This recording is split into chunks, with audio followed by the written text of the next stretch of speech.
Look, if we're talking about the Minnesota Vikings defense, you have to talk about Jake Golday.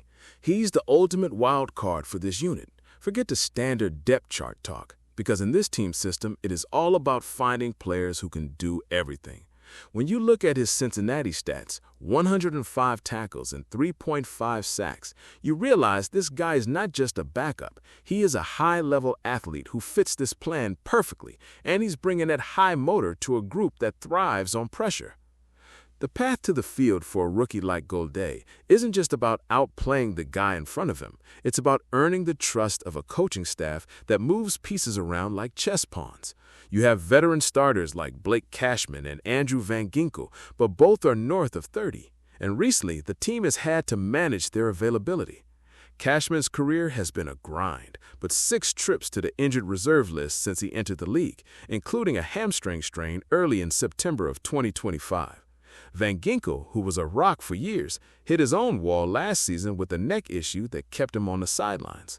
Because the team needs both to be at their best, that is exactly where Golday fits in. Reportedly, he is training to handle duties for Blake Cashman in the middle and for guys like Van Ginkel on the outside.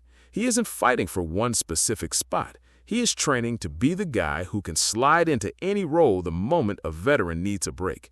He's got the size and the range to keep this defense moving at full speed, regardless of who is healthy enough to take the snap.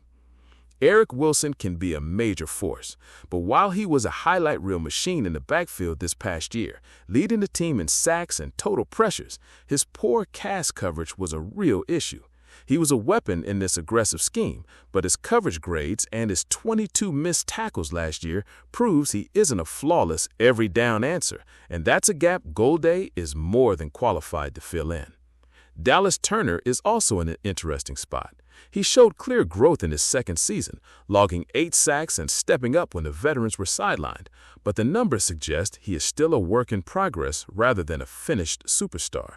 He's a solid piece who is trending in the right direction, but he hasn't dominated at an elite level yet. So for now, the reality is, with Van Ginkel as the only guy who finished last season even barely above average, he and Cashman have to stay 100% healthy and don't open the door for the rookie. And that leaves Wilson and Turner with a massive fight on their hands to keep those starting gigs. It is just as likely Golday carves out a steady role for himself every single week as it is he eventually takes one of those starting spots. And that's the real reality when you stack his college tape against how those veterans actually graded out in 2025.